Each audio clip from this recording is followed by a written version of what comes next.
I'll guide you how to use LinkedIn. If you find this helpful, don't forget to like and subscribe. First, go to LinkedIn.com and log in using your preferred method. In this case, we're using Google. After logging in, you will be redirected to the LinkedIn home screen. On the home screen, you can see people and recommended posts based on your activity and interests. To connect with them, simply click the follow button. If you scroll down the page, you will find posts from other users.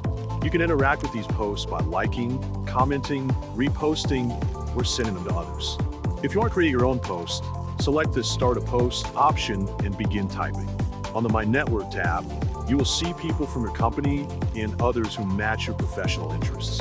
In the Messaging tab, you can send messages by typing the person's name, writing your message, and clicking Send.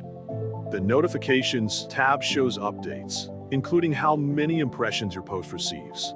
If you want to change your profile, click your profile picture on the left side of the screen. From there, you can customize your profile details as needed, such as work experience, skills, and education.